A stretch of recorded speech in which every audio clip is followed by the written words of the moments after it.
Pessoal, boa noite. Então, estamos começando mais outra live aqui super especial, com esse tema que está bastante em voga, muito pertinente, que é os fundos imobiliários e o futuro.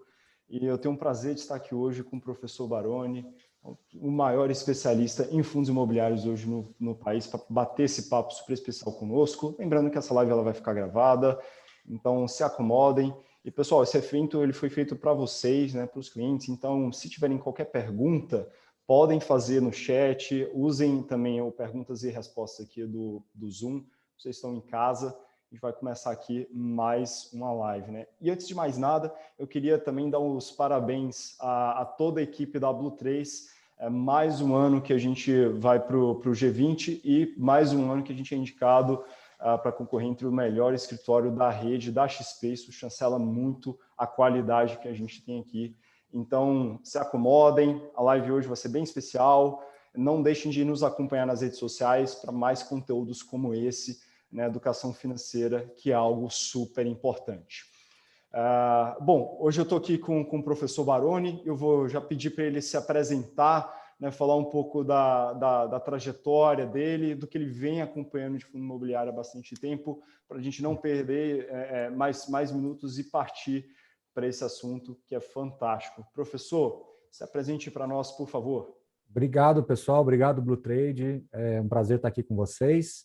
Bom, sendo bem objetivo, eu sou professor há 23 anos, de aula em universidade durante 19, Sistema S durante 15 anos, estou numa pós-graduação já tem 10, 11 anos, e de 4 anos e pouquinho para cá, a gente topou o projeto da Suno, então hoje eu sou um professor ainda, mas analista de fundos imobiliários, analista de mercado, né, financeiro, mais especializado em fundos imobiliários, e o nosso trabalho aqui é diário, né, de levar a educação financeira, educação ao produto, né?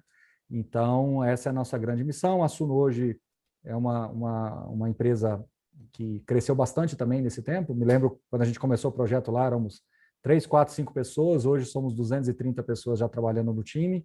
Então, temos várias verticais ali, procurando sempre inovar dentro da classe de renda variável, né?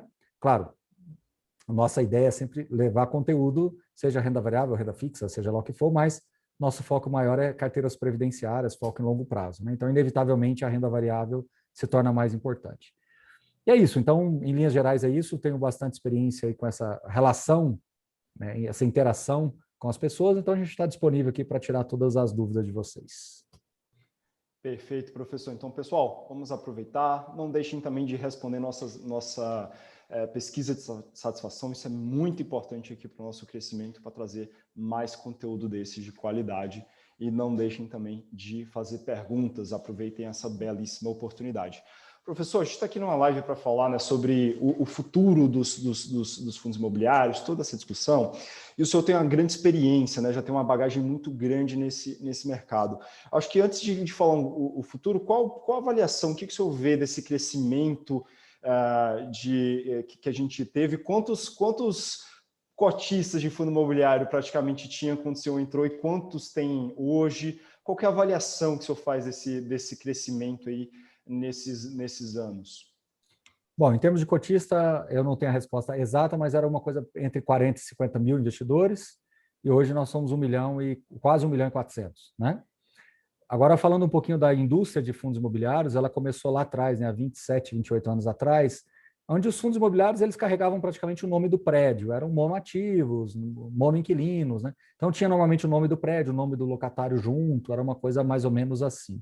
Depois da isenção, em 2004/5, os fundos imobiliários começaram a crescer numa velocidade maior, até que 2008, 2009, eu falo que a gente entrou na segunda geração de fundos imobiliários, que aí sim com essa pegada de gestão ativa, os fundos mais temáticos, né? Eu diria que as casas queriam ter os seus fundos corporativos, seus fundos de shopping, e ter essa gestão ativa, ter um mandato um pouco mais livre, onde você pudesse comprar e vender prédios sem precisar do cotista, né? Se você tivesse esse mandato mais livre.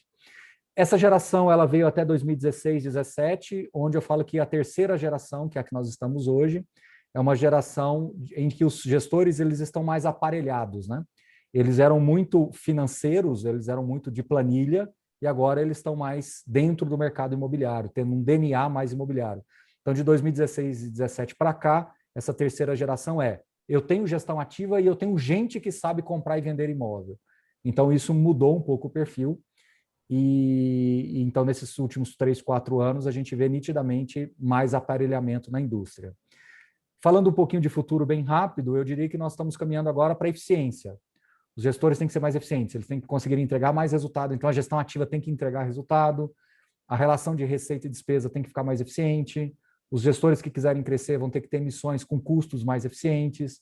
Então, assim, a parte de custo está pesando muito agora. Então, o gestor que conseguir se mostrar mais alinhado com relação a essas questões é onde eu acredito que essa próxima onda, essa próxima geração vai se formar, tá certo? Então, essencialmente é isso. Respondeu sua pergunta, Eric? Sim, perfeito. Foi uma boa retrospectiva. E quando a gente olha esse cenário, acho que a gente teve um grande stress test, né, vamos dizer assim, que foi a pandemia. Qual que é o seu olhar sobre a pandemia? Ele teve algum medo ou estava mais claro alguma oportunidade? Não, com certeza não tinha visibilidade nenhuma, né? Os primeiros 30, 60 dias a gente conversava com os gestores e não tinha visibilidade. Você não sabia se aquela empresa ia continuar existindo, você não sabia se aquela empresa conseguiria, né? Por exemplo, vamos falar de shoppings.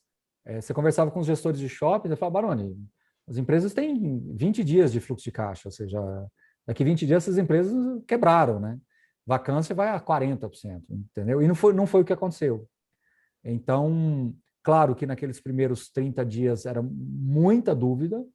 Depois, as pessoas entenderam que o caminho, a saída da crise seria se colocar no lugar das pessoas. E essa crise ela é diferente porque ela atingiu todo mundo, ela foi sanitária, ela atingiu todo mundo. Então, não foi aquela coisa, aquele setor está frágil, aquele setor automobilístico está frágil. Então, tá, eu vou tentar negociar com ele, não dando certo, beleza, perdi aquele locatário, vou atrás de outro. Não, se eu perdesse aquele, eu não teria outro para ter aqui, né? Então, todo mundo se colocou um no lugar do outro, todo mundo se respeitou, sentou na mesa e foram diferindo, né? Foram escorregando as negociações, foram dando waivers, né? Foram suavizando para as pessoas e todo mundo foi se ajudando até que a crise perdeu bastante força ali no segundo semestre de 2020. A gente já começou a entender o que a gente estava, né?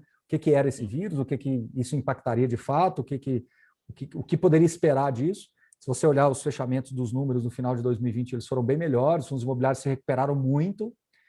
E eu diria que o grande aprendizado é que a economia real e a adaptabilidade das pessoas ela é sempre soberana, né? A gente já passou por guerras, por pandemias, por eventos da natureza, desastres ambientais, etc.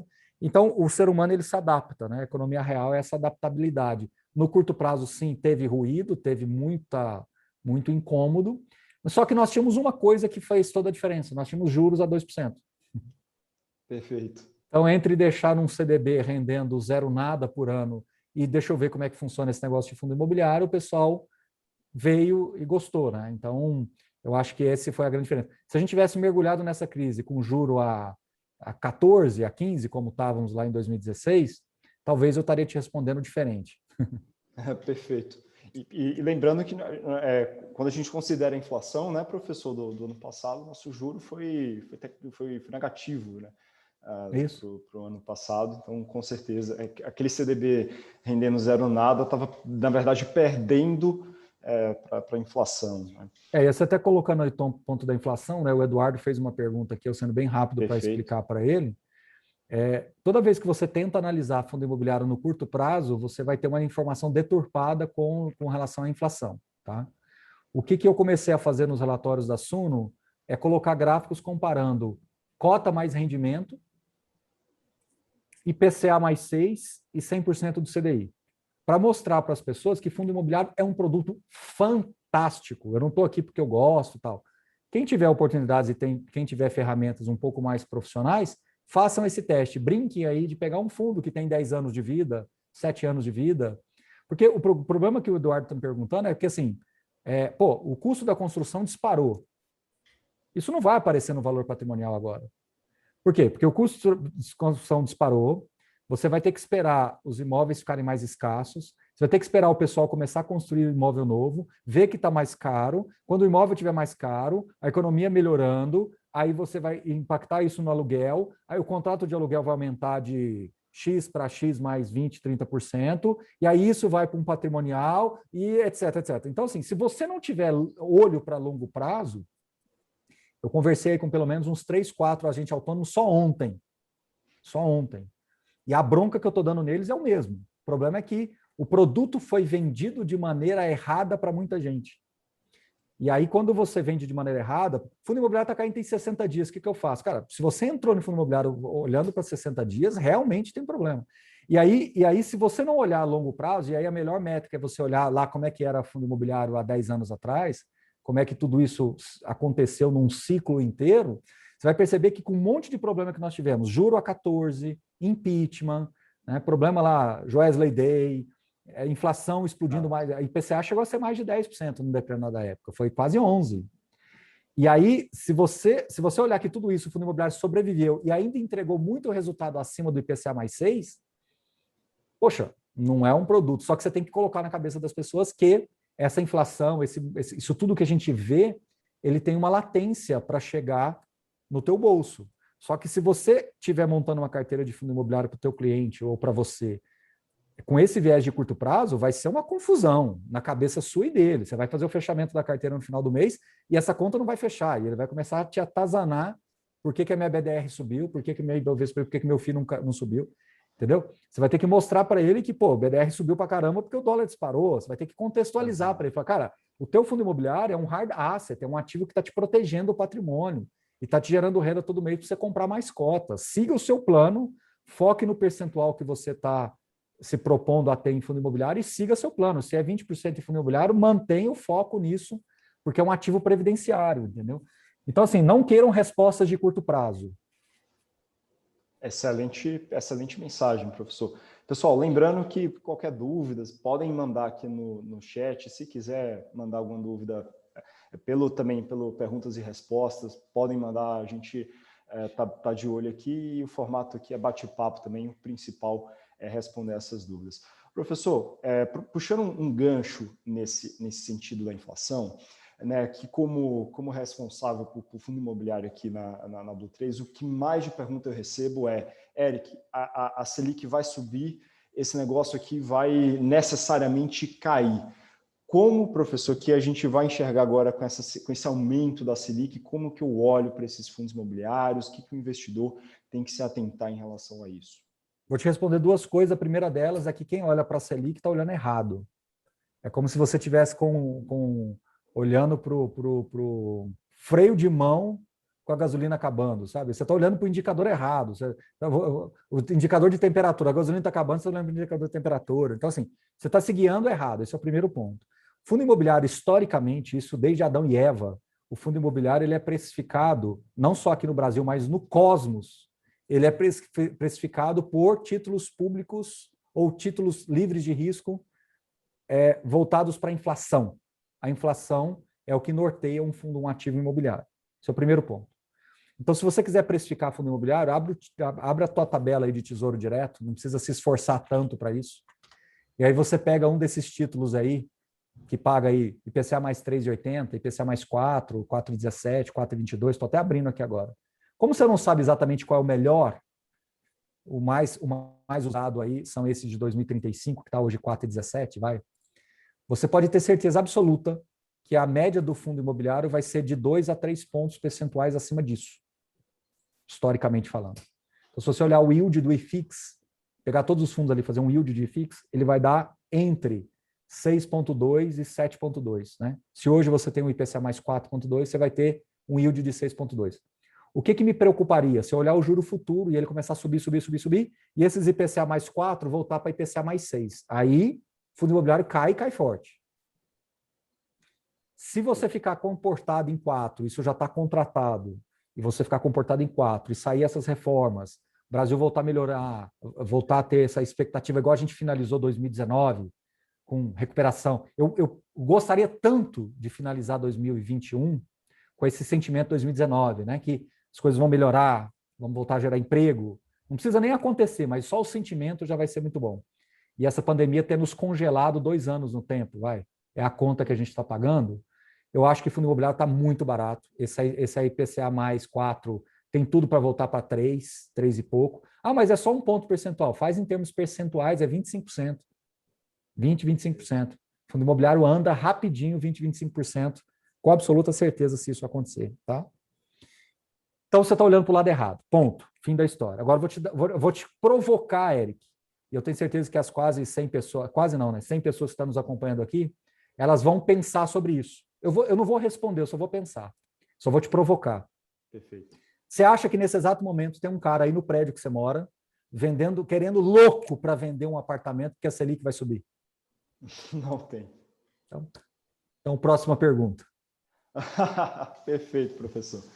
Então, acho que nós tivemos um belo parâmetro aí, de fato, é isso que acontece. Acho que a gente pode pensar, né, professor, o fundo imobiliário como uma alternativa para o meu imóvel? Faz sentido esse pensamento? Faz, porque o cheque é menor, né? Então, assim, eu vou comprar um apartamento em Brasília, no Sudoeste, para alocar, porque ali é puta líquido pra caramba, eu vou alocar lá. Quanto custa um apartamento ali? Tá bom, aí você vai comprar um, você vai consegue comprar 2? Você consegue comprar 3? Possivelmente, se você for o afegão médio, você não vai conseguir comprar nem o segundo direito. Porque você tem que ser o seu que você mora, aí você tem que ser esse que você comprou, que você não pode financiar, porque não adianta nada também se comprar pagando inflação mais não sei o quê. Então, você entendeu? Então, assim, o cheque é menor e você vai ter acesso a ativos que, no longo prazo, tendem a sobreviver melhor ao mercado imobiliário. Então, você vai estar comprando um prédio na Paulista, um galpão em Cajamar, um galpão em Cabreúva, um shopping bem localizado em Recife, um shopping bem localizado no Rio de Janeiro, em São Paulo, e etc. Então, me parece que é um jeito, antes eu usava assim, é um jeito inteligente de investir em imóvel. Eu parei de usar isso porque tem muita gente que ganha muito dinheiro investindo em imóvel diretamente. Então, eu achei que eu estava sendo arrogante em ter essa postura e falando assim. Eu comecei a falar assim, é um jeito mais flexível de investir em imóvel. É uma forma de você estar exposto ao mercado imobiliário de uma maneira mais flexível, mais versátil, mais ágil, mais objetiva, e terceirizando para gestores profissionais, porque brasileiro adora falar que sabe de futebol e de imóvel, entendeu? Exato. Agora começaram a discutir se o Neymar tinha que jogar a Copa de 70. São as discussões que eu me pergunto para quê, sabe? Então, mas tudo bem. Claro, perfeito. Professor, e puxando esse outro gancho, né? Acho que essa questão da pandemia, né? O senhor já tangenciou um pouco, né, o assunto de shopping. Como que a gente identifica, professor, essas oportunidades? Está tendo essa oportunidade? De repente já estava caro e está corrigindo? O que a pandemia, né, nos deixa por enquanto de oportunidade? Bom, eu vou dividir a sua pergunta assim, em dois ângulos. Tá? O primeiro ângulo é que o investidor, o afegão médio, ele não deve ficar se preocupando muito com isso. Ele tem que montar uma carteira e ser feliz.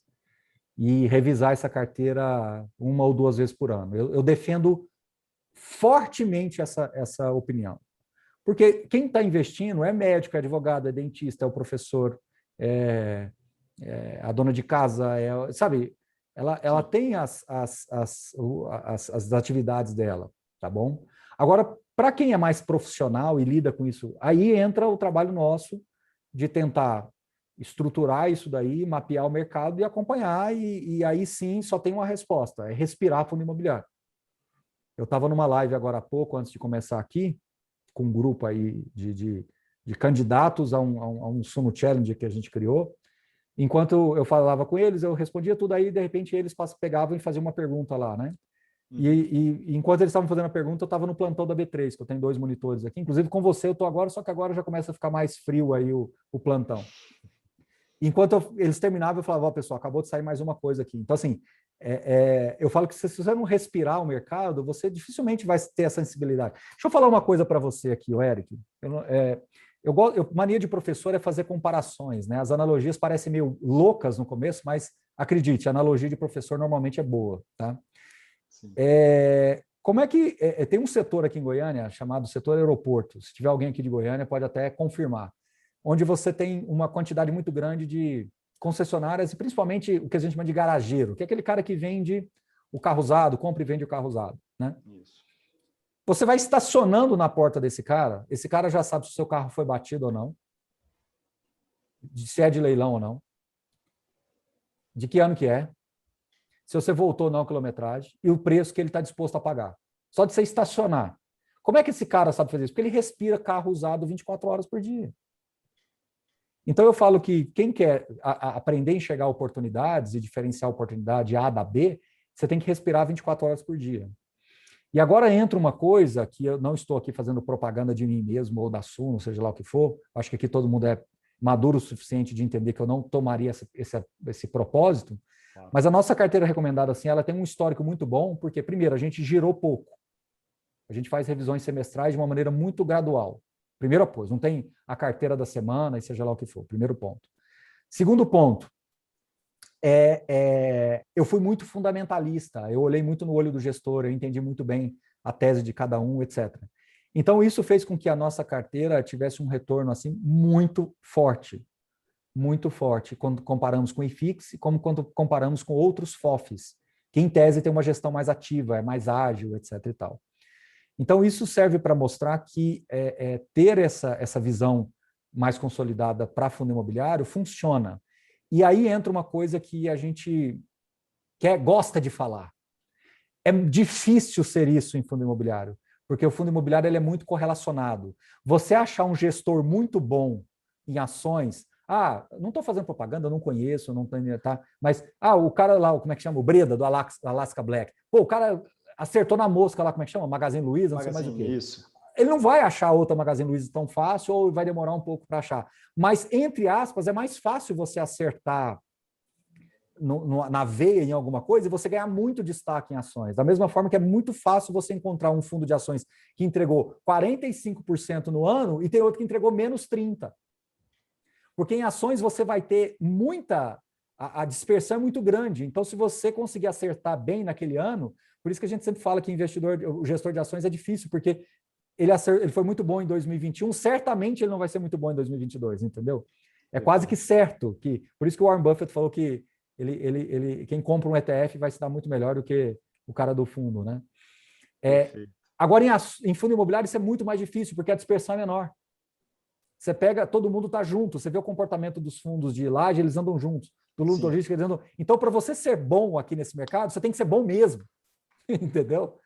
Então, assim, de novo, eu estou dando essa volta toda para vocês. E, gente, eu, Baroni, quem já me conhece aqui na física, eu sou um cara que... não é porque eu estou na Blue Trade eu vou falar disso ou daquele outro jeito. Eu sou isso. Quem já almoçou comigo, já jantou comigo, quem já falou comigo por telefone, eu sou assim. Esse é o meu comportamento. Então, eu não vou falar diferente porque eu estou na Blue Trade. Eu não sei quem está aí do outro lado. Então, eu sou uma pessoa assim. Eu sou assim, autêntico assim. Então, por isso que eu falo que se eu fosse um profissional que lidasse comercialmente com produto fundo imobiliário, eu ia incentivar isso. Monta uma carteira para o teu cliente e vende para ele o conceito da coisa. A chance de você ter esse cliente para o resto da vida vai ser muito grande, porque se você vender a ansiedade para ele, você pode até tirar ele de uma posição e colocar em outra, tudo, mas em algum momento você vai mandar mal. Só estou falando fundo imobiliário, tá? Perfeito. Fundo imobiliário. Os outros aí vocês entendem mais do que eu. O que eu entendo de fundo de investimento e tudo é conceito, tá? Uma vez eu participei de um evento, fazendo aqui um comentário, uma vez eu participei de um evento que foram cinco ou seis gestores de fundos de investimento. Os 5 não se encontraram, tá? Foram momentos diferentes. Então tinha ali, igual tá aqui, eu tô tendo uma live com você, aí eu vou sair aqui e tal, vai ter outro, tal. Tô dando um exemplo, a gente não vai se encontrar. Os 5, cada um falou uma coisa. E aí eu saí de lá muito convencido daquela minha tese de por que eu invisto praticamente só em fundo imobiliário. Praticamente não, só em fundo imobiliário, né? Não estou incentivando ninguém a fazer. Tá bom, eu sou louco de ser só assim, tudo bem, ok, minha culpa, desconta a minha loucura, mas por que eu tive esse surto lá atrás, né? Porque realmente são mais de 20 mil fundos de investimento e você tem um monte de cabeça, cada um olhando para o lado. Então eu falei, cara, eu não consigo enxergar lógica nisso aqui.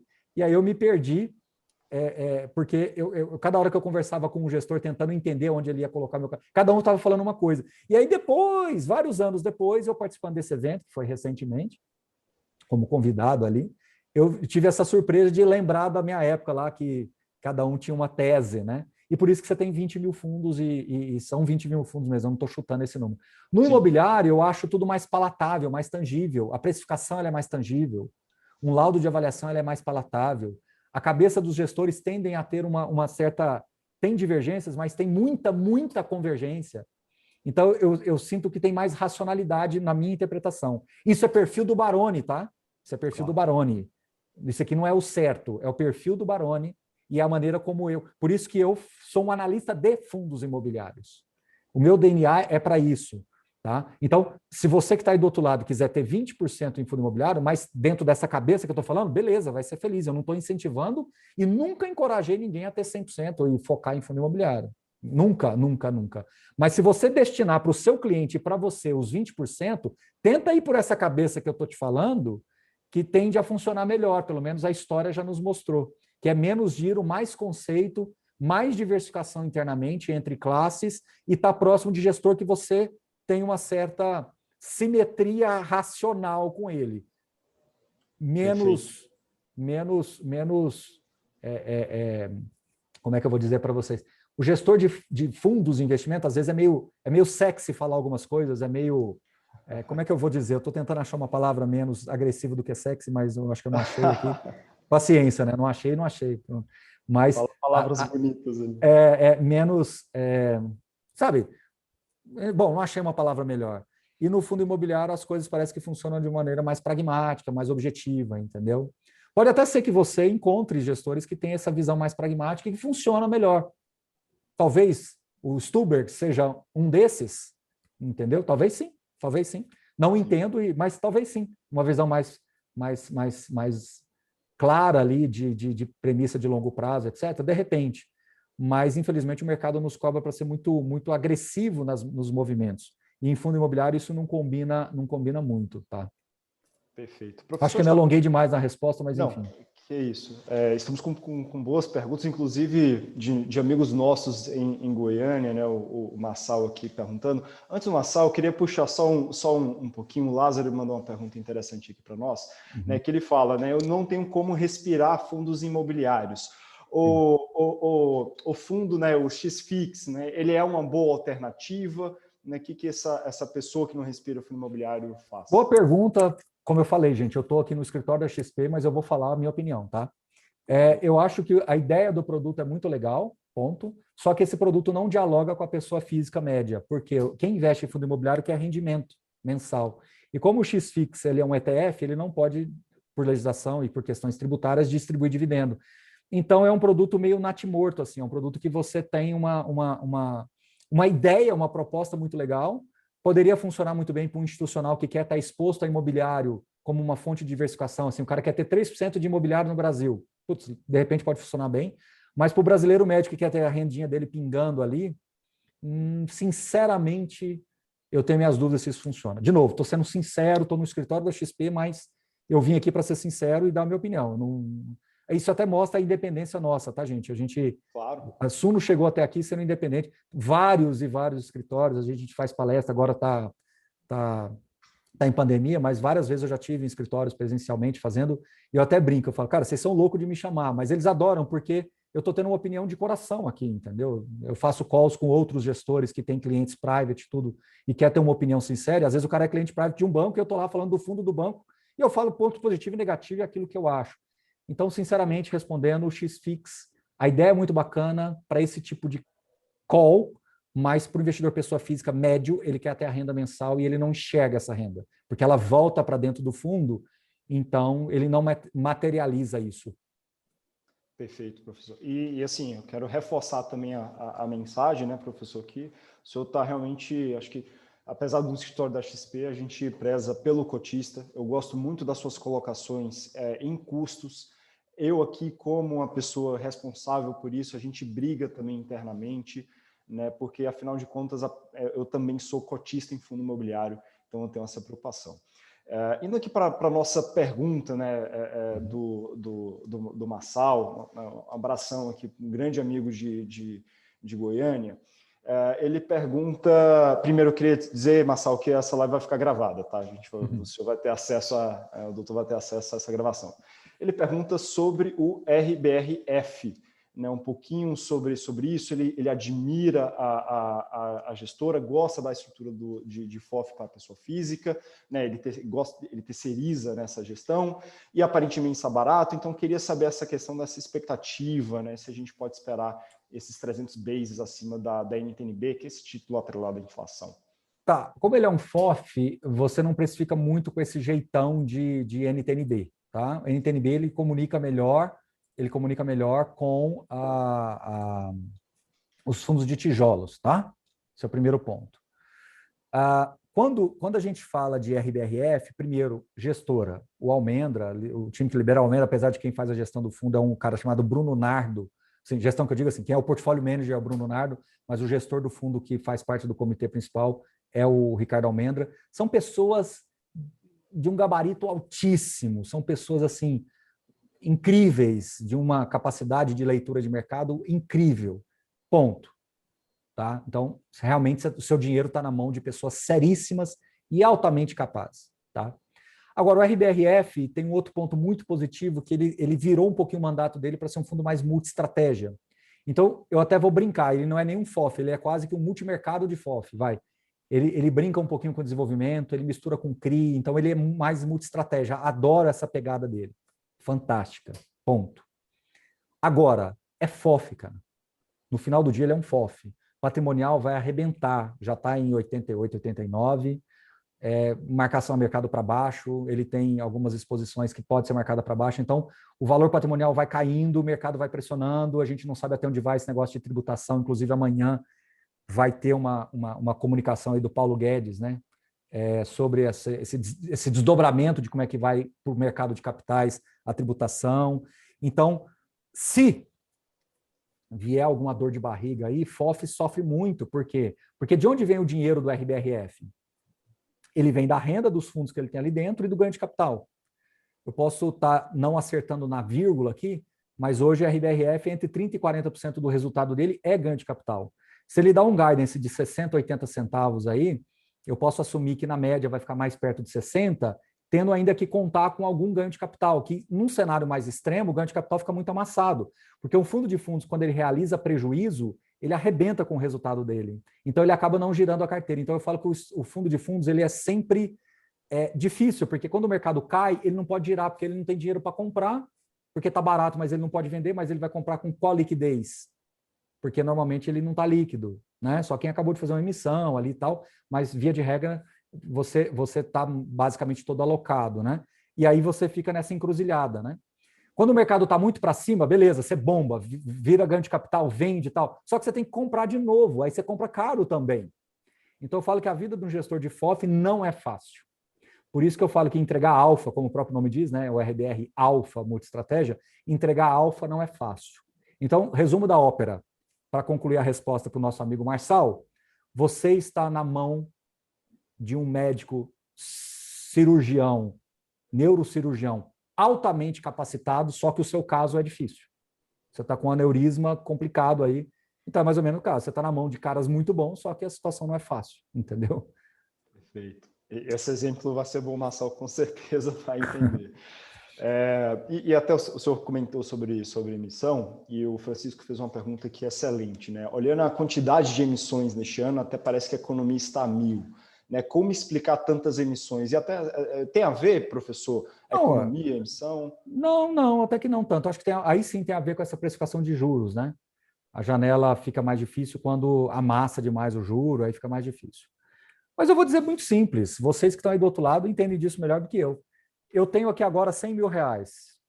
Aí, Eric, eu quero investir num fundo multimercado aí, de uma gestora boa aí que você conhece, uma JGP, uma, sei lá, eu não entendo muito disso, deixa eu ver, uma Alaska, não sei mais o que lá. Quero investir no multimercado. Eu joguei 100 mil reais na minha conta e você vai aplicar para mim aí, você vai me ajudar a aplicar nesse fundo. Você concorda comigo que nesse exato momento está tendo uma emissão de cota? Sim.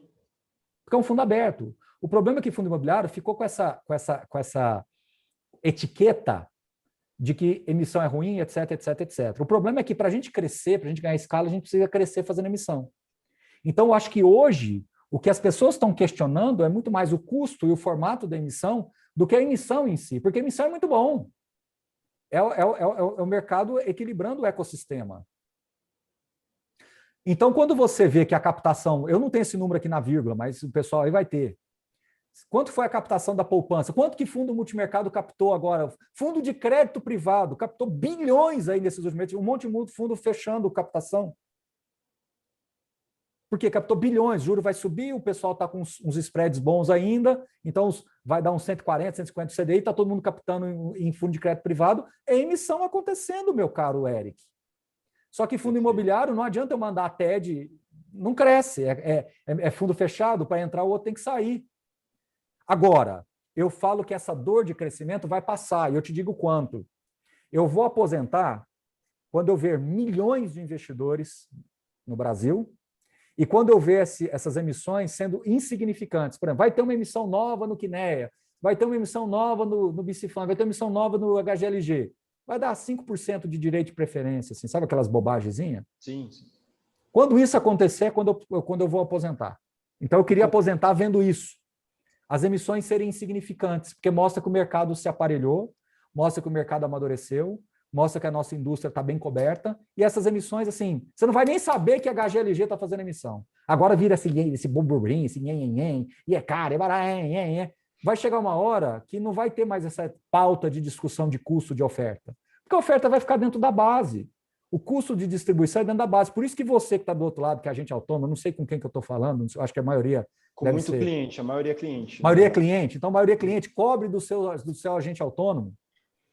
Por isso que você tem que ter esse viés de longo prazo para fundo imobiliário, tanto o agente autônomo com o cliente, quanto o cliente com o agente autônomo. Você está me entendendo? Justamente por quê? Porque vai chegar uma hora que esse negócio de distribuição vai ser perene. O distribuidor, o estruturador distribuidor, ele vai ter quase que uma taxa de rebate, como vocês têm nos fundos normal, vai ter uma taxa de rebate de alguma coisa por ter aquele cliente na carteira. Você vai ganhar por administrar aquela carteira. Aí você vai ter um incentivo certo de manter o quê? A carteira. Oh, meu Deus! Ou eu estou falando bobagem? Se eu estiver falando bobagem, você me fala, mas eu acho que eu não estou falando bobagem. Só que para eu chegar nesse estágio, eu preciso dessa dor. O que nós estamos tendo que fazer aqui agora é dar analgésico para minimizar a dor, mas que vai doer, vai. Perfeito. E com certeza não tem bobagem. Pessoal, a gente tem recebido algumas perguntas. Eu vou acabar dando prioridade para falar um pouco menos de cada ativo específico, né? Acho que acaba sendo natural, mas teve uma dúvida aqui do Reinaldo, que ele comenta sobre um ativo específico, que é o XPPR, mas eu não quero nem falar tanto da queda, do que aconteceu ali no XPPR em si. Eu queria aproveitar, já está pouco caminhando aqui para o final, falar um pouquinho de recuperação, né, desses cenários, e também que o senhor tocasse a questão né, ele fala aqui do endividamento alto, né, dessa alavancagem, e a gente sabe que o fundo imobiliário tem que caminhar nessa questão de uma forma distinta. Eu queria ouvir o senhor nesses dois aspectos. Então, vamos lá. O XPPR, ele entrou numa espiral muito complexa, né? A carta de não recomendação dele veio ali quando ele começou a emitir abaixo do BP, já dando um sinal para o mercado que ele estaria meio que desesperado por tentar equacionar o ativo contra o passivo. Só que não deu muito certo, o mercado enxergou essa pressão, bateu na emissão e depois começou a bater no secundário. Veio uma tempestade perfeita, o Pedro Carrais é um baita gestor, só que ele está com um portfólio na mão complicado, né? Porque você tem um monte de exposição em Alphaville, você tem prédios ali que ainda precisa passar por curva de maturação, que é o que está sendo feito ali na Faria Lima, né? Que é o Faria Lima Plaza. Acho que vai ser bem locado, mas precisa maturar, você precisa ancorar o prédio. Você teve uma porrada da Cielo, reduzindo área, mexendo em aluguel, etc. Você teve um monte de vacância abrindo. O RECT sofreu da mesma forma. Então, assim, Alphaville é um mercado complicado. Só que, infelizmente, o XPPR, para comprar a noiva, ele teve que levar a sogra junto, entendeu? Então, para entrar com o Faria Lima Plaza, ele teve que pegar alguma coisa de Alphaville junto. Então, machucou. Ele tem um problema de curto prazo totalmente resolvido. Ah, mas Baroni, por que vocês não indicaram? Porque eu não olho para curto prazo nessa hora. Nós indicamos lá em cima que ele seria, nós comentamos lá em cima que a situação dele seria complicada. E viemos falando, ele veio caindo, a gente veio falando. Porque a gente aqui é muito pressionado, caiu, compra, caiu, compra. A gente nunca vai fazer isso. Nunca vai fazer isso. Você está falando então que você nunca vai indicar XPPR? Não, claro que a gente pode indicar um dia.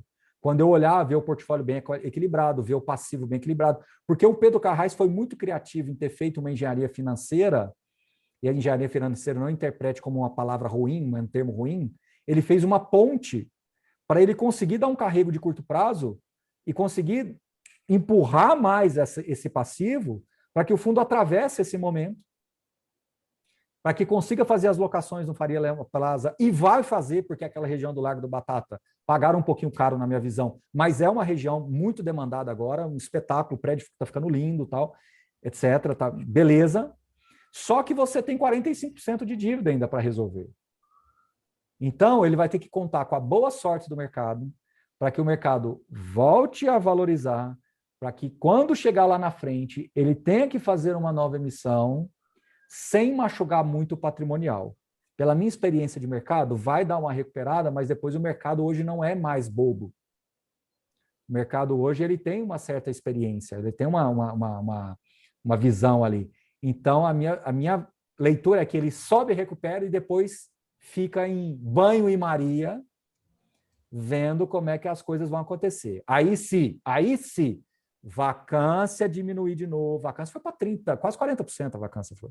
Aí a vacância tem que diminuir. Aí você vai ter que ter uma equação melhor da renda real contra o resultado, excluindo a despesa financeira, que dê conforto. Aí você, de repente, vai ter que vender uma participação num prédio em Alphaville para diminuir Alphaville e equacionar melhor esse passivo. Aí ele dá mais outra pernada. Aí o Pedro Carrais vai lá, anuncia uma nova compra, aí sim, comprando mais outro prédio numa Paulista, ou de novo numa Faria Lima, ou numa Vila Olímpia. Aí você vê que agora o portfólio realmente diluiu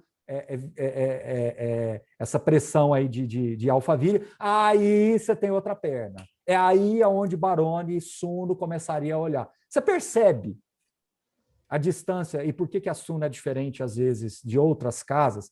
Porque não adianta, enquanto eu não acontecer... Eu sou aquele piloto de avião que eu só vou ligar motor e ir embora aqui quando eu olhar e ver o céu tranquilo, olhar para o meu radar, ver tranquilo.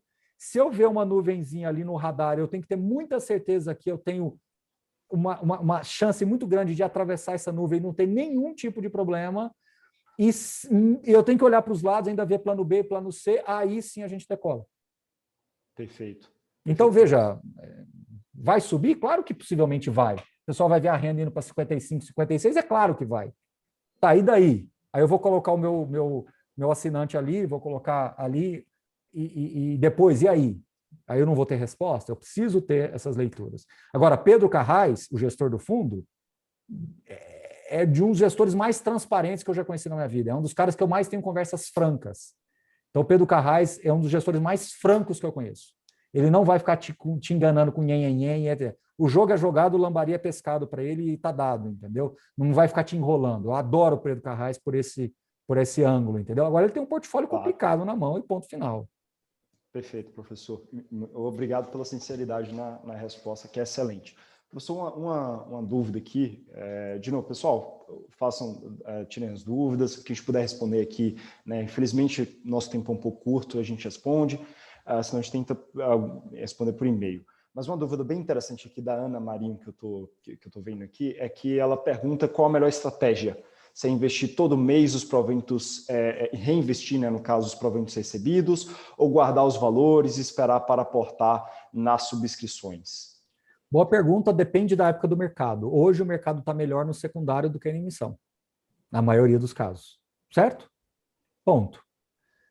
Há 6, 7 meses atrás, eu diria, o mercado estava melhor no primário, ou seja, tenha seu fundo em carteira, apareceu a emissão, você exerce, inclusive com boas possibilidades de arbitragem. Hoje acabou o jogo. A arbitragem já era, game over para arbitragem. Os últimos relatórios eu já comecei a falar que não estava dando e agora está claro. Acabou. Aliás, tem emissão já quase que micando antes dela acontecer. já começou a negociar R$ 4 abaixo do que está anunciando. Não vamos longe, ó. Vamos pegar um caso da própria XP, que é o XPIN 11, que anunciou a emissão abaixo do patrimonial. Hoje ele beliscou lá no preço da emissão. HGCR, do Credit Suisse, um baita fundo, um baita gestor também, já está negociando R$ 4 abaixo da emissão, mais ou menos, R$ 3, R$ 4 abaixo. Então, assim, o play mudou agora. Então, agora é secundário. Perfeito, professor. Pessoal, infelizmente, né, a gente tem que caminhar aqui para o final, tem que encerrar. Então, acho que para a gente fechar, eu separei as perguntas ali, né, o Carlos perguntou, o Massal também. A gente endereça aqui de alguma forma. Mas para encerrar, eu queria que o senhor fizesse uma consideração final aí, principalmente, poxa, imagina uma pessoa que está vendo a tua live pela primeira vez, que está tendo contato ali, pela primeira vez com esse universo, qual consideração, qual conselho, além dos dados aqui de longo prazo, para essa pessoa, para a gente encerrar aqui? Todo o meu trabalho hoje é direcionado a Suno, a filosofia nossa é assim, eu respiro isso 24 horas, eu produzo conteúdo o tempo todo, tem algumas pessoas que me ajudam aqui, mas tudo sou eu que dou o arremate para subir para a publicação. Já os relatórios eu faço linha a linha mesmo, literalmente, é mais os acompanhamentos de mercado que acaba a gente tendo pessoas para ajudar em algum ponto, mas a nossa filosofia e todo o nosso time aqui ele é voltado para essa tese, tá? Essa visão. O que eu quero aqui é convidar vocês, não só de conhecer o trabalho nosso na Suno, mas é convidar a pensar na possibilidade sempre de ter duas opiniões. Isso é fantástico. Eu acho que se você tem duas opiniões dentro de linhas editoriais que você confia, eu acho que é muito bom para você formar como um investidor melhor. Você tem assessoria da Blue Trade, você tem profissionais daí do lado que acompanham o mercado também. O trabalho que nós fazemos aqui na Suno é uma outra forma de acompanhar o mercado. Eu acho que faz sempre muito sentido você ter dois. Hoje eu tenho convicção de que a maioria das pessoas dos escritórios de agentes autônomos do Brasil afora, eles gostam de acompanhar o nosso trabalho para ter essa visão assim mais objetiva de alguma coisa, até para ponderar junto aos seus clientes. E eu acho que isso denota parceria. Eu respeito muito os agentes autônomos, eu respeito muito as empresas, os gestores, porque eu acho que todos nós somos players de mercado. E respeitar é dar opinião sincera na frente, olho no olho. Porque é tão bom você desligar uma live como essa e saber exatamente qual é a minha visão. Eu não falei nas costas, eu não falei X, Y, Z, eu não falei mais ou menos, entendeu? Então, essas conversas francas. Então, como é que se desenvolve um mercado? Só para concluir como uma mensagem final. Com autorregulação. Você dá mais mercado para dentro do mercado. Você traz mais visão de mercado dentro do mercado. E aí você vai se tornando um player melhor. Seja você um assinante, seja você um cliente, seja você um agente autônomo, seja você um gestor, seja você um administrador e por aí vai. Então, eu sou fã dessa tese. Eu venho aqui conversar com vocês de peito aberto e só para fechar, sem nenhum tipo de remuneração para isso, tá bom? É bom deixar isso claro. Tá? Eu poderia ter falado isso no começo, mas enfim, estou falando aqui no final, justamente para mostrar para vocês que a relação aqui não teve nenhum aspecto comercial, foi realmente um bate-papo para mostrar franqueza e para mostrar a nossa visão aqui. Certo ou errado foi a minha visão franca, o que eu peço sempre é que vocês ponderem as suas escolhas, como mensagem final aqui eu concluo, as suas escolhas mudam de acordo com o seu conhecimento. Então, quanto mais conhecimento você tiver, mais calibradas serão as suas escolhas de acordo com o seu perfil, daquilo que você formou. E esse é o certo. Aí você precisa de orientação dentro desse seu perfil. Não terceirize isso. Isso é seu. O que você precisa de orientação. Eu até brinco que o meu sonho é um dia tirar a carteira recomendada da Suno, que é como se estivesse tirando a rodinha da criança ali na bicicleta. E eu tenho convicção que a minha base hoje rodaria tranquilamente. Porque eu treino os meus assinantes, eu treino as pessoas que acompanham nosso trabalho para saber tomar as decisões, entendendo que a carteira é um farol, entendendo que o que eu falo é um farol, mas a decisão sempre é sua, que está aí do outro lado acompanhando. E obrigado, Blue Trade, obrigado, Eric, obrigado, Jailson, aí pelo espaço. Perfeito, professor. Muito obrigado pelas palavras. Diante de tantas perguntas aqui, eu vou ter que já deixar o convite para o senhor voltar. Falando aqui como o Eric Sala na pessoa física, eu convido todos também a conhecer o trabalho do professor Baroni no YouTube, porque eu acho que nessa parte da autorregulação é interessante. O mercado realmente depende de conhecimento, depende de uma visão sem vieses para a gente ter uma coisa mais justa. E o professor Baroni acaba fazendo isso muito bem. Então, eu até faço esse convite, que eu sou um grande fã né? O senhor sabe disso. E é isso. Pessoal, muito obrigado pela presença de todos que ficaram aqui conosco até o final. Não deixem de responder nossa pergunta, nossa pesquisa de satisfação. E, professor Baroni, novamente, muito obrigado por aceitar o convite. Muito obrigado por esse bate-papo. Foi sensacional. Obrigado, pessoal. Pessoal, boa noite.